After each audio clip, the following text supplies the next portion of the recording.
You're not broke because you're lazy. You're broke because you believe things that were never meant to make you rich. I'm not saying that to make you feel better. I'm saying it because it's the most accurate diagnosis of what's happening. And once you see it clearly, you can't unsee it. The hardest working people in America are not the wealthiest. You already know this. You've watched it happen. Maybe you've lived it. You show up. You do everything right by the rules you were given.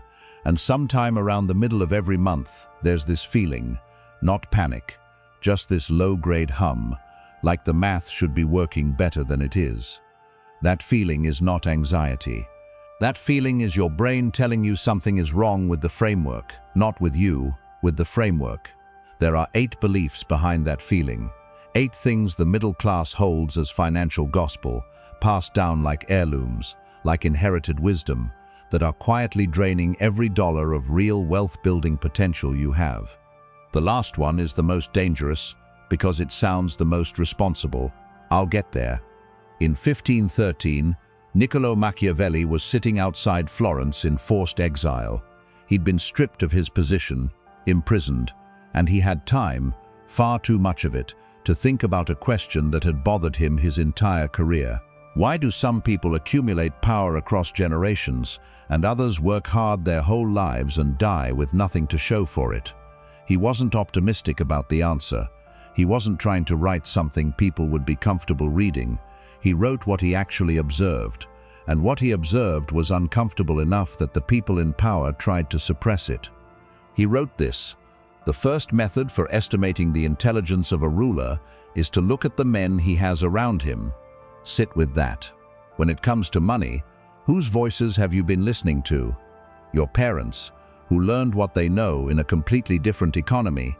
Co-workers who are in the same financial position you're in? A financial advisor who earns a commission? A Reddit thread?" Machiavelli isn't calling you stupid.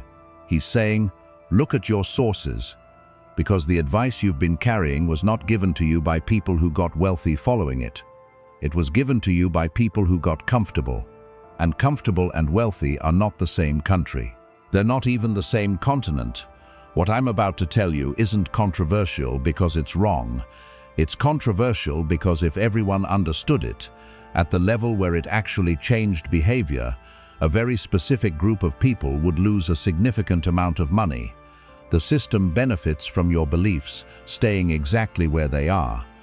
8 beliefs. Let's go. Belief number 1. Your home is your greatest asset. You've heard this your whole life. Your parents probably said it. A real estate agent definitely said it. And if you think about who benefits from you believing it, that tells you something right there. Here's what actually happens when you buy a house. You take on a 30-year debt. In the early years of a standard mortgage, most of your monthly payment is interest, not equity. You pay property taxes every year, insurance every year, and every few years, something in the house breaks. The roof, the HVAC, the water heater. You pay for that too. The average American home appreciates around 4% per year before inflation. After property taxes, after maintenance running 1 to 2% of home value annually, after insurance, after the interest, your real net return on a primary residence is somewhere close to 0, sometimes below 0. Now compare that to the S&P 500. 30-year average annual return, roughly 10%, not 4, 10. What you've been calling your greatest asset has been underperforming a basic index fund for decades. And unlike an index fund, you can't sell 3% of your house when you need cash. You can't rebalance it. You can't move it if the neighborhood deteriorates. I'm not saying don't own a home. I'm saying stop calling it your greatest asset when the numbers say otherwise. The moment you stop thinking of your primary residence as an investment and start thinking of it as a place you live, that costs money, that may or may not go up, your entire strategy shifts. People who actually build wealth through real estate are not doing it by living in their investment. They're doing it by letting someone else's rent cover the mortgage on a property they own.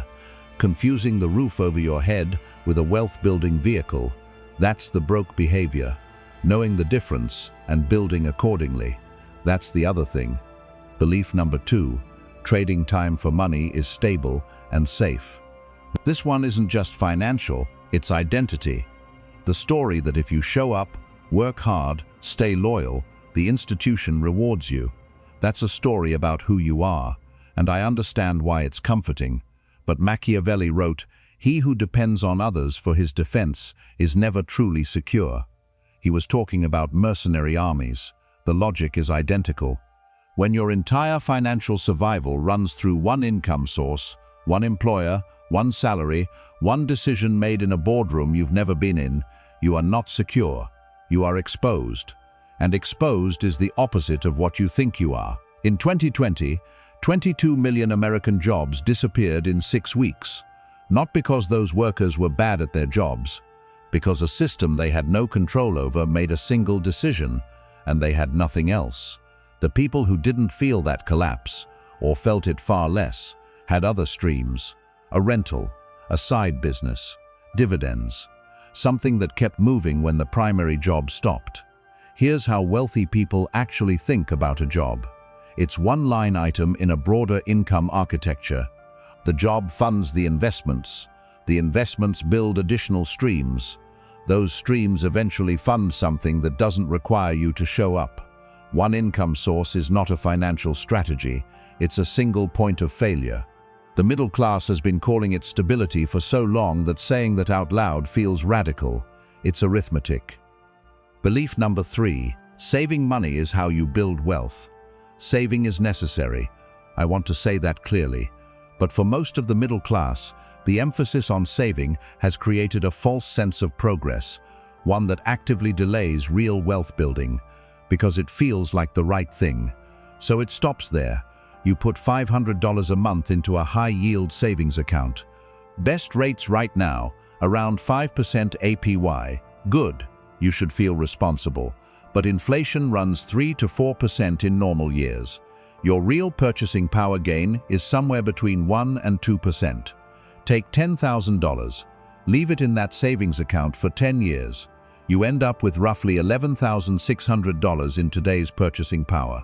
That same $10,000 in a basic index fund at 10% annually, $25,937. The gap, $14,337. That's what being responsible costs when responsible means saving instead of investing. And here's the part nobody says out loud. When you deposit $10,000 in a bank, that bank loans out $90,000 against it. They make the spread. You make 5%. That is not a partnership. That is you providing the raw material for someone else's return. Savings is staging. It's where money lives while you decide where to deploy it. The finish line, that's the broke behavior. Treating the savings account like you've arrived. The loading dock, that's what it actually is. Necessary, not where value is created. Belief number 4, the stock market is too risky for regular people. I want you to really hear what this belief is doing. It sounds like caution. It sounds like you've seen people lose money and you're protecting yourself. But not investing is not a neutral position. It is a decision to lose ground to inflation every single year. It is a decision to let everyone who is investing compound their wealth at 8 to 10% annually, while yours sits still. Standing still in an inflationary environment isn't safety. It's just slower loss. Here's a number. Someone who starts putting $500 a month into an S&P 500 index fund at 25, no stock picking, no timing, no expertise, and continues to 65 at 10% average annual return, approximately $3.2 million. Someone who doesn't, same income, same discipline, just no market exposure, 0. The risk of investing, bad years. The market drops 20%, you feel sick, you hold, it recovers, you continue. The risk of not investing, $3.2 million. Tell me which one is risky. Machiavelli understood something about fear. Fear of loss is one of the most effective tools used against people who don't understand the game. When you're afraid of the market, you stay away from it. When you stay away from it, the people who aren't afraid compound their advantages while yours doesn't move. You don't need to be an expert. You need a brokerage account, an index fund, and the discipline to leave it alone when the market has a bad quarter. That's the whole strategy for most people, and the middle class has been told it's too complicated for them. I know this is a lot. Stay with me, because the next three are the ones most finance channels won't touch. They're the ones that explain why everything you've done right still hasn't moved the needle. Belief number 5. Debt is always the enemy. This one lands hard, because you've worked to pay it off, because you've felt that relief, the zero balance, the weightlifting, because you've been told by parents, by finance gurus, by culture itself, that debt is a moral problem wearing a financial mask. I want to be precise here. Consumer debt, credit cards at 24%, personal loans for things that don't produce returns, car payments on depreciating vehicles. That debt is genuinely dangerous. Pay it off. That's real advice. But the middle class took the lesson about bad debt and applied it to all debt.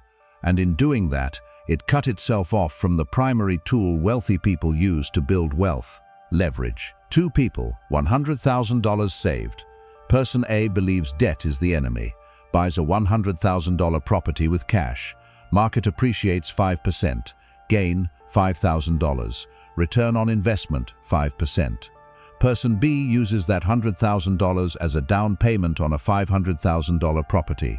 Same market, same 5%, gain $25,000, return on investment 25%, same year, same market, 5 times the return. Person B used debt, used the enemy, and is building wealth at 5 times the rate of the person being more responsible.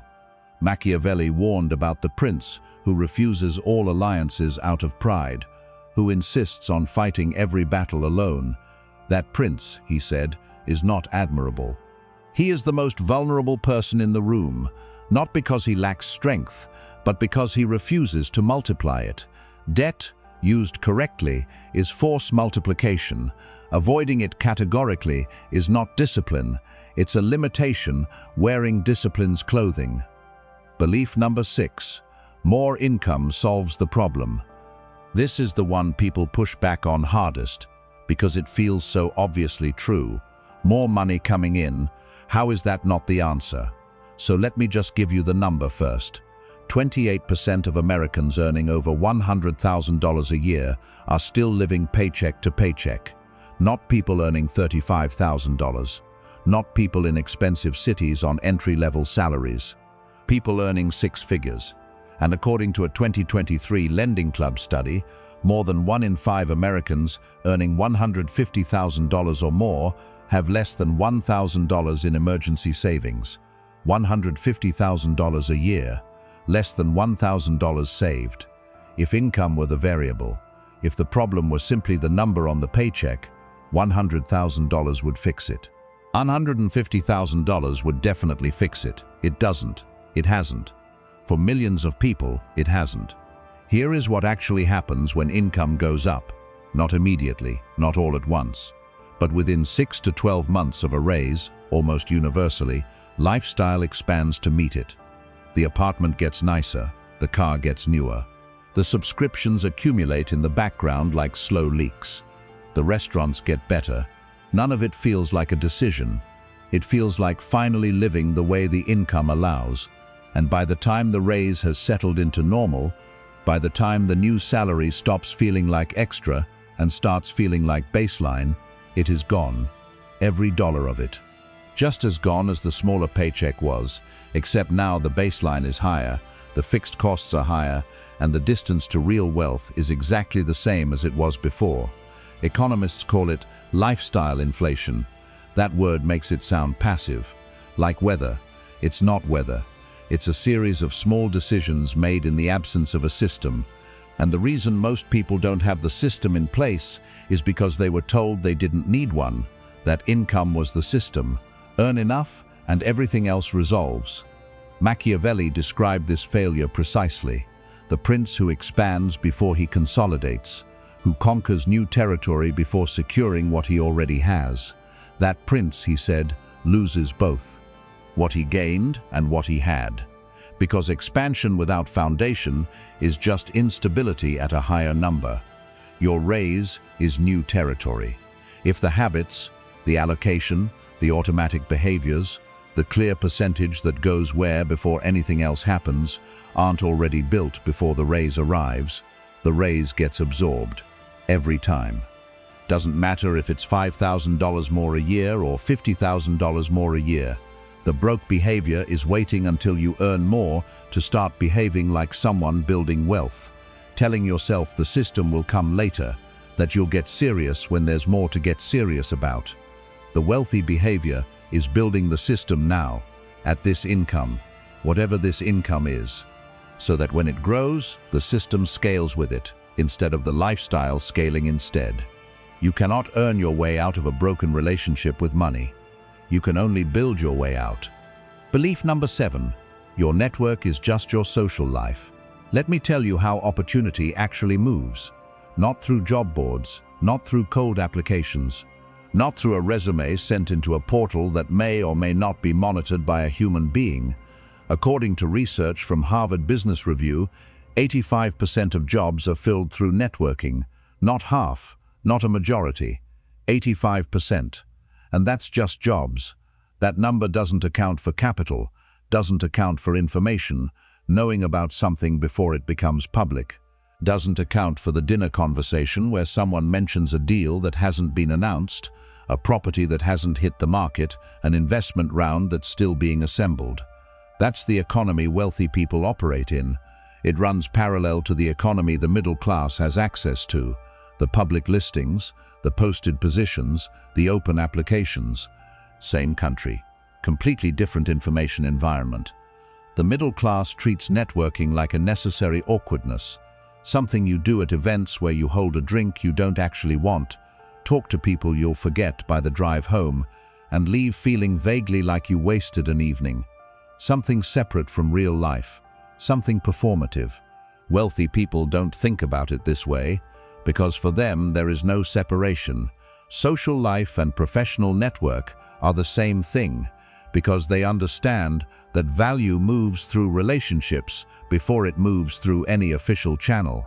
Information, opportunity, capital, introductions, trust, all of it flows person to person first. Machiavelli, the prince who is known to nobody is nobody. Politically, he meant it about rulers and their subjects. But apply it here. You can be the most disciplined, most financially literate, most skilled person in your zip code. If the right people don't know you exist, if your name doesn't come up in the right conversations, that skill has no surface area. Nowhere to connect. Opportunity doesn't come looking for anonymous people. Venture capital makes this concrete. Roughly 30% of funded deals come through warm introductions, not cold pitches, not pitch competitions. A human being saying to another human being, you should talk to this person. That's the mechanism. That's how capital moves at the top. And here's the thing about this particular belief. This is the most immediately actionable one on the list. You cannot restructure your debt strategy this afternoon. You cannot build a second income stream by Friday. But you can make a decision right now about who you spend time with, whose orbit you try to enter, who you reach out to with no agenda other than genuine connection. That compounds, slowly at first, then in ways that surprise you. The broke behavior is treating your network like a Rolodex you open only when you need something, and wondering why it never seems to deliver. The wealthy behavior is building relationships before you need them, understanding that those relationships are themselves a financial asset, one that appreciates, one that pays out in forms that don't show up on any balance sheet but quietly determine the trajectory of everything that does. Take a breath, because this is the one I told you about at the beginning, the one that sounds the most responsible, the one that isn't another item on the list. It's the reason the list exists. Belief number 8. Playing it safe is the smart move. Go back through everything we've covered. Calling your home your greatest asset. That's playing it safe. Staying with the story that's familiar, that everyone around you confirms, that requires nothing uncomfortable of you. Holding a single job because the paycheck is reliable. Safe. Keeping money in savings instead of deploying it. Safe. Avoiding the market because it might go down. Safe. Treating all debt as the enemy because debt sounds dangerous, safe. Waiting for more income before building the system, safe. Staying in your existing social and professional circle, safe.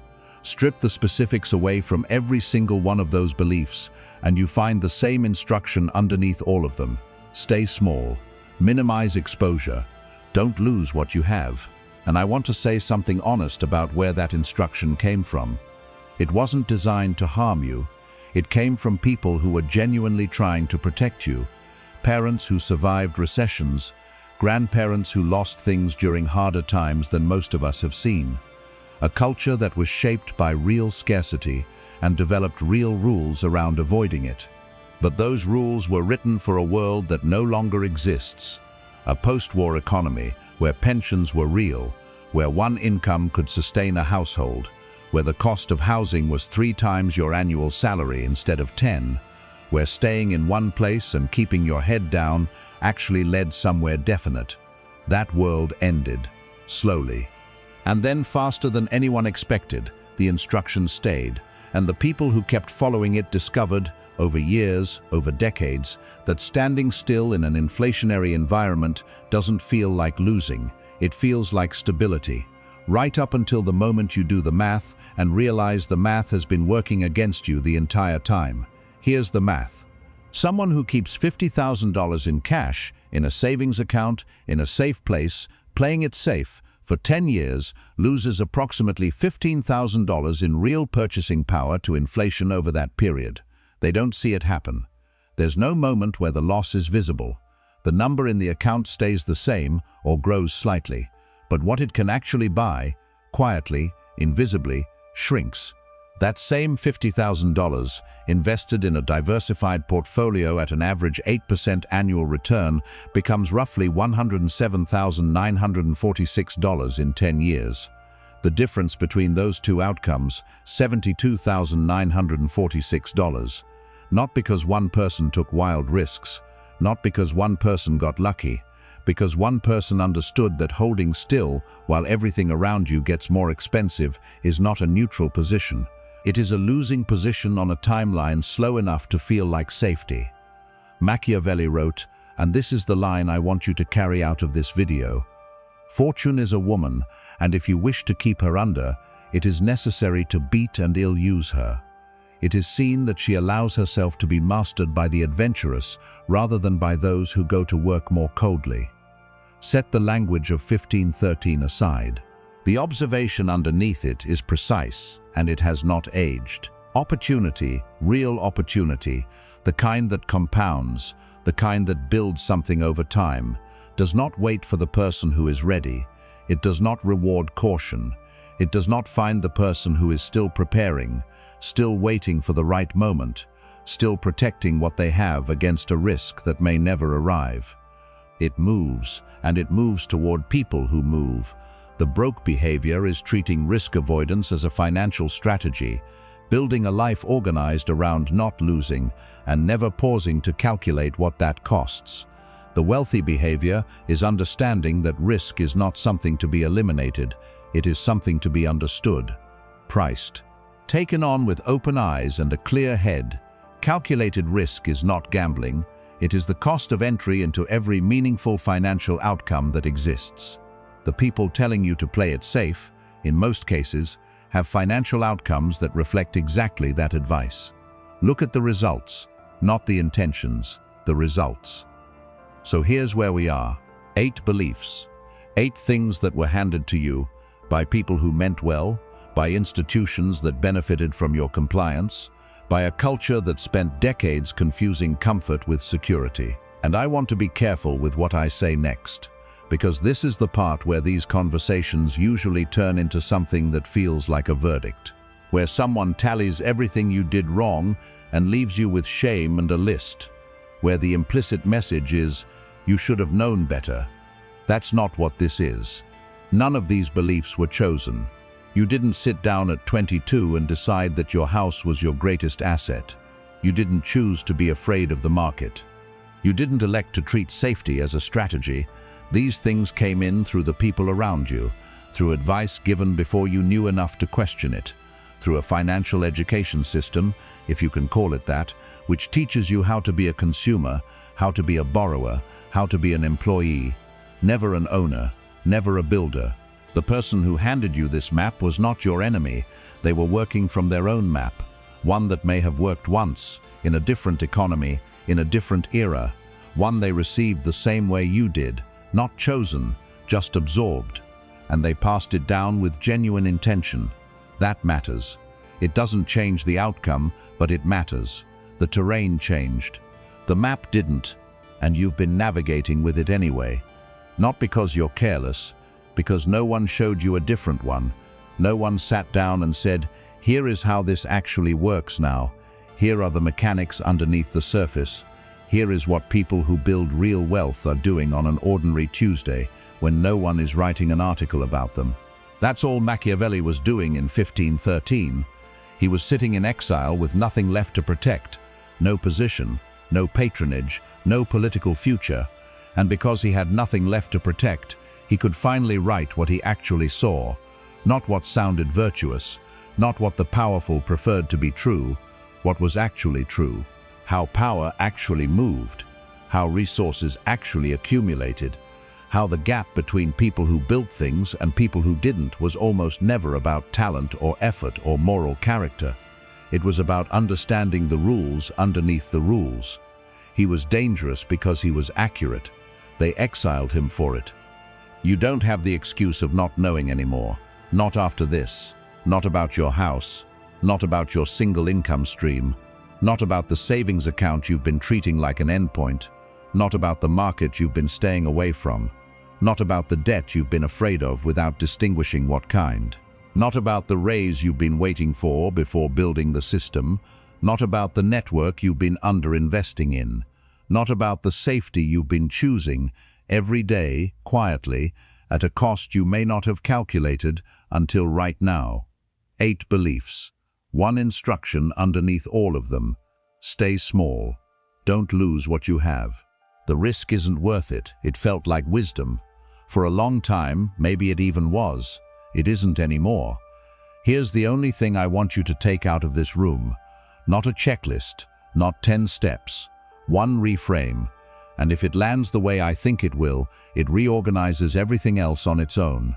The opposite of reckless is not cautious. The opposite of reckless is deliberate. Deliberate means you know what you own and why you own it. It means you've looked at the numbers on your primary residence without the emotional filter and made peace with what they actually say.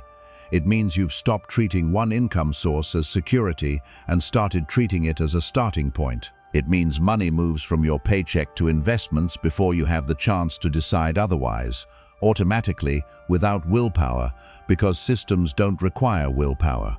It means you've drawn a line between the debt that drains you and the debt that multiplies you. It means you built the habits before the income arrived, so when the income grows, the system grows with it. It means you've started thinking about your relationships the way you think about any other appreciating asset, something worth tending, worth investing in, worth showing up for before you need anything from it. And it means you've looked at inaction clearly, not as safety, but as a position with its own cost, its own risk, its own slow drain, and decided you're done pretending otherwise. That's it. Deliberate. Machiavelli wrote about it in a dozen different ways across a book that has survived 500 years. Not because it's comfortable, because it's accurate. The prince who lasts, who builds, who endures across conditions that destroy everyone else around him, is not reckless, is not rash, does not gamble with what he has. He moves with knowledge. He acts when others are still deciding whether to act. He understands the cost of waiting as clearly as he understands the cost of moving, and he makes the calculation honestly, without letting fear dress itself up as prudence. That's the whole thing. That's the entire difference. Not smarter, not luckier, not born into better circumstances, though sometimes that too, deliberate. The middle class was not built by reckless people. Neither was generational wealth. The difference is what each group was deliberate about. One built systems around protecting the floor, holding what they had, avoiding loss, staying within the lines. The other built systems around growth, accepting that the floor would shift and building something that moved with it, rather than something that depended on it staying still. You have been deliberate about the wrong things, not a verdict, a starting point. Machiavelli didn't write The Prince to be comfortable. He wrote it in exile, stripped of everything, with no reason left to soften what he saw. And because he had nothing left to protect, he could say what capable people watching capable people lose needed to hear. He was tired of watching talent lose to strategy, effort lose to understanding, good intentions lose to people who simply knew how the game was actually played. Not more deserving people, not harder working people, people who understood the mechanics, the real ones, underneath the ones everyone agrees to perform believing. You've just spent the last 35 minutes sitting with 8 of those mechanics. 8 places where the public story and the private reality don't line up. 8 beliefs that cost the people who hold them, quietly on a schedule too slow to feel, exactly the wealth they've been working toward. The question is not complicated. Do you keep playing by rules that were never written for you to win? If something in this video landed differently than you expected, if you got to one of those 8 beliefs and felt it, not just understood it, felt it, the specific, slightly uncomfortable recognition of something you've been carrying without examining, subscribe. Not for the algorithm, not because I asked, because the next video goes further, because this channel exists for a specific kind of person, someone who has already decided they are done navigating with a map that doesn't match the terrain. Someone who wants to understand how this actually works, not the version designed for mass consumption, the version people use to actually build something. Most people will watch this and move on. The video will fade into the next one. The feeling will last maybe 20 minutes and then get replaced by whatever comes next. A few won't let it fade. A few will sit with one of those 8 beliefs, the one that hit differently, the one they couldn't quite argue with, and start pulling on that thread. Will open a note. Will write a number down. Will ask a question they haven't asked before. Those are the people this channel is built for. You already know which one you are.